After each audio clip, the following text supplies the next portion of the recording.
Hello everyone. थोरै अर्कै तरिकाले आज भिडियो बनाउँदै भिडियो नभई धेरै बार. Let's talk about a supplement that is called as creatine. Creatine basically एउटा अर्गेनिक स्पोर्ट्स सप्लिमेन्ट हो. Creatine धेरै रूपमा पाइन्छ मार्केटमा. Creatine मोनोहाइड्रेट जुन मध्ये सबैभन्दा फेमस, सबैभन्दा चीप र सबैभन्दा राम्रो. हुन त HCl creatine के पनि पाउँछ, तर काम गर्ने भनेको त्यही हो. So don't do any skipping. Creatine monohydrate रूपमा लिँदाखेरि बेस्ट हुन्छ. सो क्रिएटिनलाई कस्तो तरिकाले लिन सकिन्छ किनभने क्रिएटिन भन्ने चाहिँ कस्तो भन्दाखेरि it is one of the most research supplement 100% result दिन्छ तर खाने चाहिँ र युज गर्ने तरिका चाहिँ के हो नर्मली मान्छेले के गर्छ भने क्रिएटिन लिँदाखेरि 5 ग्राम्स पर डे यो रूपमा 5 ग्राम्स पर डे यो 5 ग्राम पर डे चाहिँ कति मान्छेले कति बेला खाने भन्ने क्वेसन सोधिरहेको हुन्छ क्रिएटिनलाई कति मान्छेले प्री वर्कआउट पनि लिइरहेको best time to take creatine is always post workout अनि क्रिएटिनमा चाहिँ एउटा कुरा के याद गर्नुपर्छ भन्दा क्रिएटिनलाई बडीमा एब्जर्ब गर्नको लागि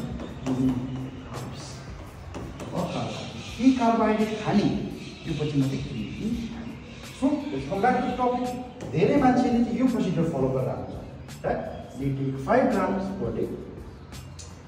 But let me teach you something a better how to do it. त्यसलाई चाहिँ लोडिङ र मेन्टेनेन्स फेज युज गर्छ. किन यो तरिका चाहिँ किन इन्फिरियर हो अर्को तरिका भने पनि I am going to explain that. So let's talk about the loading and the maintenance phase. Loading phase र मेन्टेनेन्स फेजमा के गर्छ भन्दा फर्स्टको 1 विकमा you take 5 grams of creatine 4 times 4 पल्ट 5 ग्राम 1 week को लागि. Then after that, after 1 week, what you do is you start taking 5 gram per. So this first week, where you are going to take a total of 20 gram per day, divided 5 gram into 4 times divided by 20 gram खाने यो फेजलाई भन्छ loading phase. So this is what? This is something that is called as loading phase. And after that we have got maintenance phase, right? Loading phase, maintenance phase. यो जुन चाहिँ old तरिकाले मान्छेले गरिरहेको थियो जुन चाहिँ 5 ग्राम पर डे खाँदाखेरि र यो लोडिङ र मेन्टेनेन्स फेज गर्दाखेरि which one is superior? Definitely this one is superior. Why? अब यो बारेमा कुरा गरौँ है.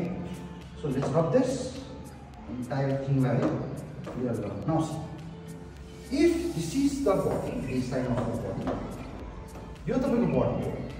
नर्मली के हुन्छ भन्दाखेरि तपाईले क्रिएटिन 5 ग्राम लिनुभयो यहाँ एचएफएस तपाईले जुन चाहिँ क्रिएटिन युज गर्नुहुन्छ त्यो पछाडि फेरि यही 0 पोइन्ट आयो फेरि यहाँ 5 ग्राम लिनुभयो आज यहाँ आयो फेरि at the end of the day फेरि 5 ग्राम लिन्छ फेरि यहाँ आउँछ.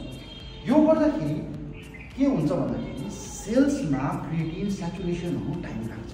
But if you do the other phase that is the loading and maintenance phase त्यसमा चाहिँ के हुन्छ भन्दाखेरि since you are taking not 5 gram but you are taking 20 gram per day. यसले गर्दा के हुन्छ भन्दाखेरि after you do the loading phase तपाईको त्यो पछाडि तपाईँ क्रिएटिन बडीले युज गर्यो भने पनि at the end of the day पनि तपाईको यति नै हुन्छ. भन्नु खोजेको चाहिँ see the difference at the end of the day finished. Now see so when you do this the loading phase and the maintenance phase तपाईको सेल्समा क्रिएटिन स्याचुरेट हुनलाई एकदमै कम्ती टाइम लाग्छ. नर्मली यो नर्मल अनि यो लोडिङ एन्ड मेन्टेनेन्स फेज भन्दाखेरि यसबाट तपाईँलाई क्रिएटिनको रिजल्ट आउनु मेबी 20 to 30 डेज पनि लाग्न सक्छ भने तपाईँको लोडिङ र मेन्टेनेन्स फेज गर्नु भने 3 देखिको 7 डेजमा नि you are going to feel the difference. So whenever you are taking creatine always do the loading and the maintenance phase. So creatine यसरी खाने र यसरी लिने भनेर त सिक्यो तर क्रिएटिन कसरी काम गर्छ र कस्तो खालको एथलिटले चाहिँ क्रिएटिन लिनुपर्ने हो if you want to know about that then we are going to discuss about that in the next video. हामी अर्को भिडियोमा एटिपी सिपी साइकल जुन चाहिँ हाम्रो बायोएनर्जेटिक्समा हामी एटिपी सिपी साइकल भन्ने कुरा हुन्छौँ त्यसमा we are not going to touch anaerobic glycolysis neither we are going to touch aerobic glycolysis. If you want that also we can discuss about that. But हामी creatine चाहिँ कसरी बडीले use गर्छ र यसले गर्दाखेरि त्यो स्ट्रेङ्थ र एक्सप्लोसिभनेस चाहिँ कसरी आएको भन्ने कुरा we are going to discuss in the next video.